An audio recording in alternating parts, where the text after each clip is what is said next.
Hello and welcome to another Cliff Reviews Art House. This time I'm reviewing the film La Cocina, directed by Alonso Ruizpalacios.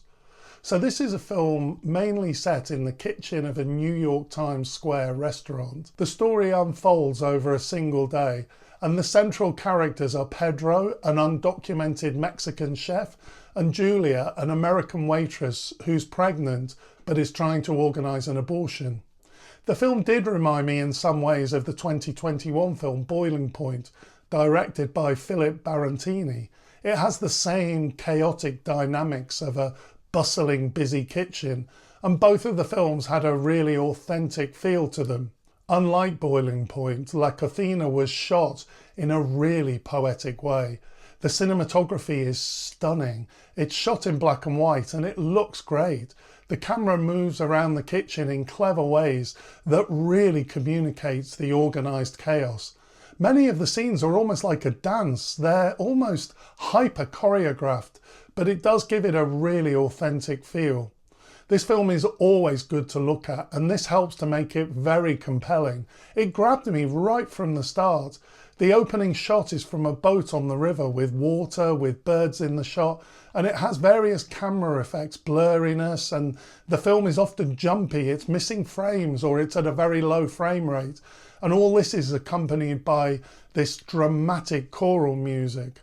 I also loved how at times some blue or green was introduced into the black and white through the use of a filter. This is a film that has a real poetry to it, and I found it consistently engaging. The narrative is built around the complexities of the relationship between Pedro and Julia, and the fact that $800 has gone missing from the till. The secondary characters are all good too. It's always interesting watching what's going on in the kitchen, including the banter and the arguments.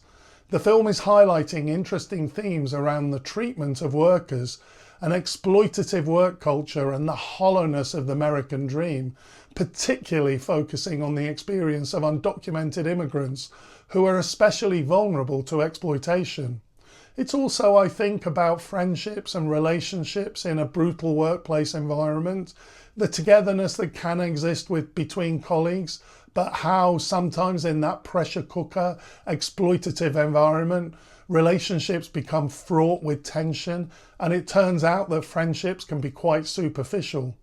I guess how you react to this film will depend on your politics, on your attitude to capitalism and to illegal immigration.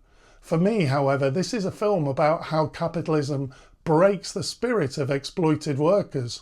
Pedro is such an interesting character. The American dream promises that he might get the papers to become legal, but he becomes an example of how anyone with a personality, anyone who doesn't just put their head down and conform, ends up being broken by the system. I thought this all worked really well. It's an enjoyable film and it feels like it's a really timely topic. We wonder why there's been a big increase in mental health problems, in depression, in anxiety.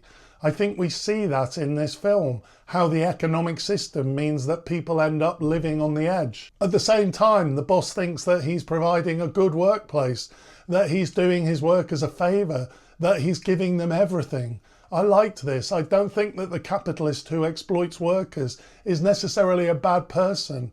And I think that this film effectively portrays the delusion of the capitalist, of the boss that really does think that he's doing right by his workers. There are a couple of things I could criticise. First, the kitchen scenes are filmed in a narrow format, Academy ratio.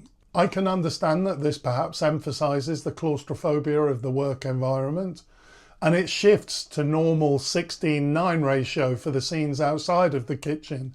So this does really emphasise the oppressiveness of the work environment. Perhaps it does work to do this, but I do have a nagging doubt about overdoing the use of this narrow format. Seeing one or two films in this narrow format is noticeable, and it's an interesting variation in the norm. But I think it potentially becomes too much of a distraction when you start seeing it in too many films. Why not use the whole screen? I have this feeling about one-shot filmmaking. I have mixed feelings towards it. In one way, it can be exciting to vary the filmmaking from the norm. but I do just wonder if these things become overused. In La Cocina, for me, I just noticed how much of the screen isn't used rather than how claustrophobic it was in the work environment. But perhaps that's just me. The second thing that I might criticise is that there are several places in the film where there's a dramatic change of pace, where it suddenly becomes like a stage play with dramatic set-piece dialogues. This is particularly the case in the scene in the alleyway. Now, this film has obvious politics, and on the whole I think this worked well, but these set pieces felt contrived to me, a little bit overdramatic, and it didn't quite all fit together. It made the film too long, I think. It's 2 hours 19 minutes. I think I would have edited down some of these scenes to get it a little bit tighter. There again, the film is based on a 1957 play, The Kitchen, by Arnold Wesker. I do perhaps need to see the film again to really judge this. Perhaps the chaotic kitchen scenes and the slower, more reflective stage play style scenes are useful in feeling the difference between the oppressive work environment and the real world outside. But on the first viewing, I didn't feel this worked for me. Overall, I thought this film was excellent, and the topic is timely when our politicians are demonising immigrants, despite the fact that the truth is that the economic system is benefiting from exploiting them in the name of profit and consumption. I really enjoyed this film and I highly recommend it. Thanks for watching, and I'll see you next time.